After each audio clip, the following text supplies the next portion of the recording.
Ang bahaging ito ay hatid sa inyo ng Shopinos.com. Easy, secure, happy shopping!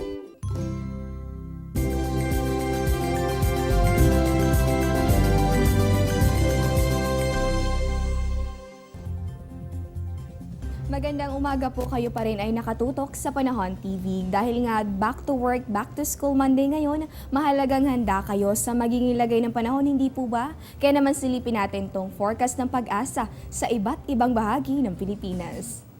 Unahin natin dito sa Luzon, sa Metro Manila, inaasahan pa rin natin itong generally fair weather condition. Ang ibig sabihin po niyan, bahagya hanggang sa maulap na kalangitan yung iiral at posible pa rin yung mga isolated rain showers or thunderstorms.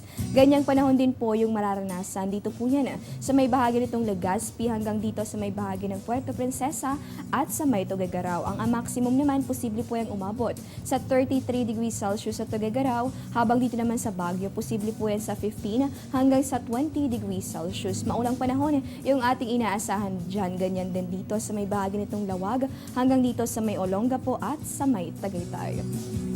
Check naman natin sa Visayas kung saan dito sa may bahagi nitong Tacloban hanggang dito sa Iloilo, gayon din sa may Bacolod at sa Metro Cebu, inaasahan natin itong maulap na kalangitan na may tsansa pa rin ng mga pulupulong pag-ulan o pagkidlat at pagkulog. Check naman natin sa bahagi nitong Mindanao, inaasahan din natin itong same weather condition. Kaya naman sa mga estudyante at mga empleyado, huwag pong kalilimutan magdala ng payong sa inyong pag-alis ng inyong mga tahanan. Sa punto pong ito, kompletohin na natin ang ating weather forecast. Silipin naman natin yung nilalaman nitong 3-day weather forecast ng Pag-asa. Unahin natin sa City of Pines. Kumpara itong nakalipas na mga araw, inaasahan na natin itong improving weather conditions. Simula po yan bukas hanggang sa araw po yan ng Huwebes, at ang ating temperatura between 15, posible pong umabot yan sa 24 degrees Celsius. Ito naman sa atin sa Metro Manila, sa mga estudyante, makikiayo na sa inyo itong panahon, pero huwag pa rin kalilimutan na magdala ng payong dahil sa kabila ng pagpapakita nitong si Haring Araw, inaasahan pa rin natin yung mga tsansa ng pag-ulan. Temperatura natin, posible ang umabot sa bahagi nitong 24 hanggang sa 33 degrees Celsius. Check naman natin dito sa Metro Cebu, inaasahan natin itong same weather condition at ang ating temperatura, posible po yan sa 24 hanggang sa 33 degrees Celsius. Check naman natin sa bahagi nitong Metro Davao, inaasahan din natin itong generally fair weather condition. Pabor na pabor yan, lalong-lalo na sa mga bibisita dyan sa Davao Crocodile Park. Ang ating namang temperatura, bahagya pong mataas yan, posibleng umabot sa 34 degrees Celsius. Kaya naman huwag kalilimutan na magdala ng inuming tubig sa inyong mga lakad. At panghuli na lamang po sa may bahagi nitong Zamboanga City. Good weather condition din itong ating inaasahan. Pero wag maging kampante, magdala pa rin ng payong dahil inaasahan pa rin natin yung tsansa ng mga pulupulong pag-ulan o pagkidlat at pagkulog sa mga susunod na araw. Sa punto pong ito, tingnan naman natin yung magiging lagay ng panahon sa mga piling lungsod sa bansa.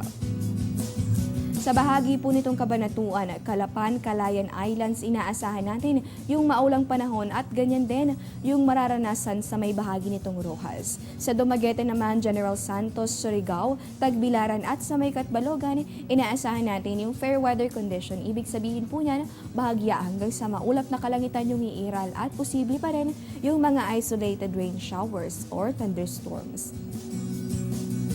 Para naman sa mga nakabakasyon, narito po ang forecast ng Pag-asa sa mga tourist destinations ng bansa.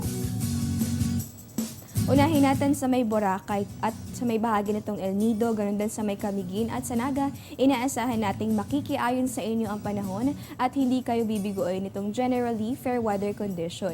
Huwag pa rin kalilimutan magdala ng payong dahil posible pa rin naman yung mga isolated rain showers or thunderstorms. Nako, kabaliktaran naman itong mararanasan dito po sa may Vigan, Banawe, Anilao, Puerto Galera at Setaal, kung saan inaasahan natin yung monsoon rains o kaya naman yung mga paminsang pag-ulan within the day.